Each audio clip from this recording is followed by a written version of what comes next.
to 2 p.m. at Herstelling, Paradise, and Umanayana. All COVID-19 protocols must be observed. You need a COVID-19 test if you are a close contact of someone who tested positive for COVID-19 and if you are showing symptoms of COVID-19. A message from the Ministry of Health. This is the news on top of the hour. Live from our studio in Georgetown. Kaieteur Radio, 99.1 FM.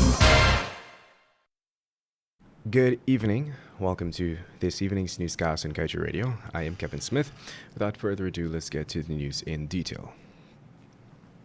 Public consultations for Exxon's gas-to-energy project are set to commence today and will run until July 22nd. Members of the public can list concerns about Exxon's gas-to-energy project, which proposes to install a pipeline from the FPSO's Liza Destiny and Unity to an onshore facility located at Wales on the west bank of Demerara. The cost for the entire project is estimated at $900 million. The project is expected to produce an additional 200 megawatts of power for Guyana. Ultimately, Guyana would have spent $3 million for every megawatt generated.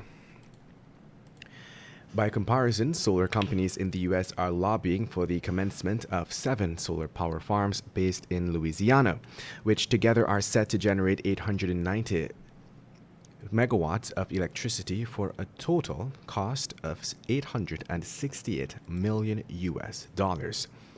It should be noted that when examined individually, all of these projects would generate significant amounts of electricity at a far cheaper cost per megawatt than the $3 million price tag of Exxon's proposed gas to energy. In other news, agriculture in Region 6, more so Black Bush Polder, is set to benefit from several major developmental investments with the establishment of a privately owned processing facility at Mibikuri. This is according to a release issued by the Ministry of Agriculture. It noted that last Saturday, Minister of Agriculture and the Senior Minister with responsibility for finance, Zulfikar Mustafa and Dr. Ashni Singh, met with residents of Black Bush Polder and told residents about several planned developmental projects to propel agriculture in the region. During a meeting with farmers and residents at the Mibikuri Primary School on the Quarantine Coast, Senior Minister Dr. Ashni Singh told the residents that the government is in discussion with a private investor who has signaled an interest to establish a state-of-the-art processing facility in the area. And a Nolles Telio police inspector, along with a retired police officer and another victim, were on Sunday afternoon robbed of their valuables while they were swimming. According to a police report, the 48-year-old female inspector and a 59-year-old retired male police officer, along with a 37-year-old housewife, left their belongings in a silver gray Allian motor car, bearing number plate PPP 1014, belonging to the retired officer, and went swimming in the Dakaro Creek, located in Wismar, Linden. The man reportedly secured the car at 15 hours 40, and he, along with the other individuals, went down to the creek, which is about 75 feet down a hill. This meant that the car was out of sight. Get the full details in today's Kaieteur News. And moving on, following recent reports that Guyanese workers employed at Aurora Gold Mines are being treated differently from the Chinese nationals, the National Mine Workers Union of Guyana is now calling for an impromptu visit to the operation by the authorities. AGM, which is located in Region 7, is currently being operated by a Chinese company called Jijin Mining Group. Workers had complained about being victimized by their Chinese bosses, denied free time, overworked, punished without proper investigation, and unfair dismissals. President of the union, Sherwin Downer, stated that almost every day he would receive these and other complaints from the local employees. According to Downer, an impromptu visit to the mine would be preferable. Some of the workers, he said, are in support of the visit. They related that the management would normally be notified beforehand about visits by government officials. As such, the workers noted their bosses would prepare for the visits and, quote-unquote, cover up their tracks before the authorities arrive. And now let's tell you the new CEO has been appointed at the New Amsterdam Hospital, and that person will also have oversight of the Skeldon Public Hospital.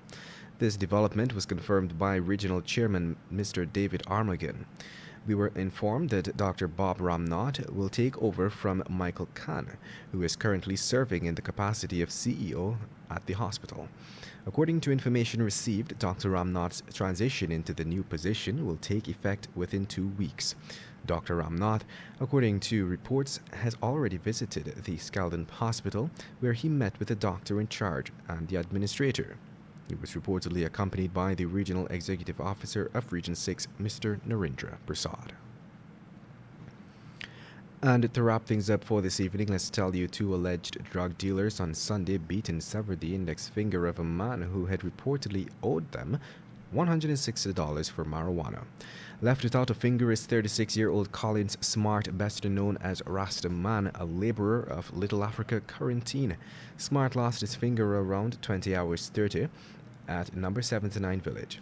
According to police, the alleged drug dealers are a man and a woman. Smart had reportedly visited their home to buy marijuana, but the suspect requested that he pay them $160 that he had owed for a previous purchase. Reports suggest that an argument erupted between Smart and the alleged drug dealers, and the male suspect reportedly armed himself with a cutlass and chopped Smart to his right hand, severing his index finger. A police report revealed that the woman then located a piece of wood and began lashing Smart to his back, causing him to receive additional injuries. The alleged drug dealers are yet to be arrested. And that's the news of the moment. Remember to get the full details of these stories, pick up a copy of the Kaieteur News. And don't forget, you can catch us on the MyTuner app as well as the Radio Garden app. You can also keep